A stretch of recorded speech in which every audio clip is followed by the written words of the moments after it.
এই দায়িত্ব গ্রহণ করার ফলে এখন আমরা আরো অন্যান্য কিছু কাজে সময় দিতে পারছি। বন্ধুরা, বহু আগে একটা বিরূপ সময়ে সামরিক শাসন চলা অবস্থায় এই সংগঠনটা আমরা গড়ে তুলেছিলাম। সেই সময় আর যারাই আন্দোলনে রত ছিলেন তাদের সংগঠনগুলির নাম ছিল সংগ্রাম পরিষদ।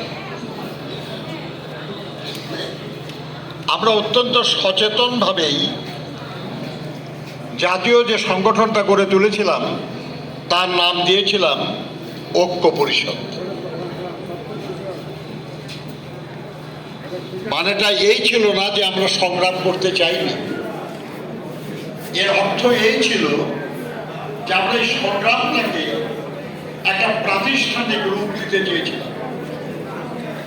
আমরা চেয়েছিলাম যে শুধু একটা সংগ্রাম আমাদের লড়াইয়ের প্রকৃত এবং সম্পূর্ণ বিজয় সম্ভব করবে না। শ্রমিক আন্দোলন একটা অব্যাহত লড়াই, অব্যাহত সংগ্রাম, অব্যাহত বিজয়ের জায়গা। আর সে কারণেই অনেক সংগ্রাম পরিষদ টিকে যায় নাই, কিন্তু শ্রমিক কর্মচারী ঐক্য পরিষদ কিন্তু টিকে গেছে, আসে যায়। এখন এই দেশের শ্রমিক আন্দোলনের মূল ধারা যদি বলে, সেই ধারা কতটা শক্তিশালী বা শক্তিশালী না সেটা বড় কথা না, কিন্তু এখনো বাংলাদেশের শ্রমিক আন্দোলনের মূল ধারা হলো শ্রমিক কর্মচারী ঐক্য পরিষদ। যারা এই সংগঠনে যুক্ত আছেন আমি তাদেরকে স্বাগত জানাই, অভিনন্দন জানাই, এবং আমি বিশ্বাস করি যে আপনাদের হাত ধরে শ্রমিক কর্মচারী ঐক্য পরিষদ পুনরায় এদেশের আন্দোলনের ইতিহাসে নতুন দৃষ্টান্ত স্থাপন করবে। বন্ধুরা আমার, আমরা যারা শ্রমিক আন্দোলনে এসেছি, আমার মনে আছে আমি যখন শ্রমিক আন্দোলনে যুক্ত হই আমি তখন দৈনিক 5 টাকা বেতনের একজন শ্রমিক ছিলাম। No work no pay, master রোলের শ্রমিক। এবং এই শ্রমিক আন্দোলনই আমাকে চাকরিতে স্থায়ী করেছে, এই শ্রমিক আন্দোলনই আমার মজুরি বৃদ্ধি করেছে, এই শ্রমিক আন্দোলনই আজকে আমাকে আজকের জায়গায় নিয়ে এসেছে।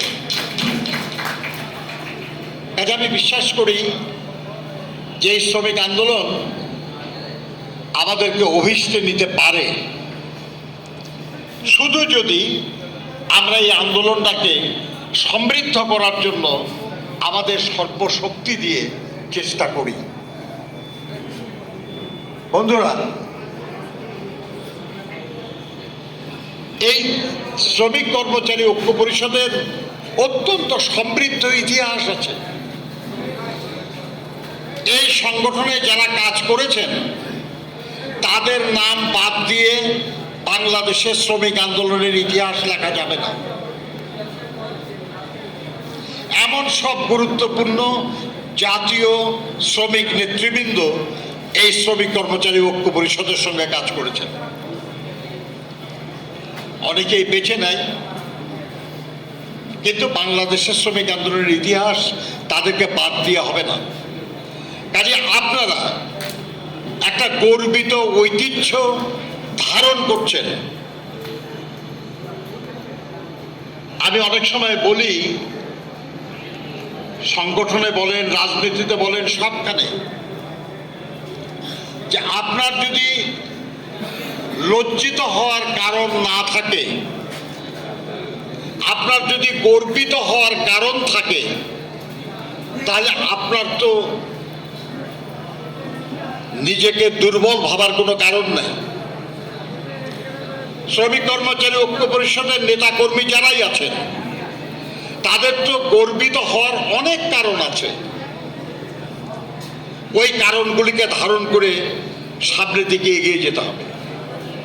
শ্রমিক আন্দোলনের দাবি, শ্রমিক আন্দোলনের লড়াই কখনো শেষ হবে না। আপনি আজকে যে সমস্যাগুলি আমাদের সামনে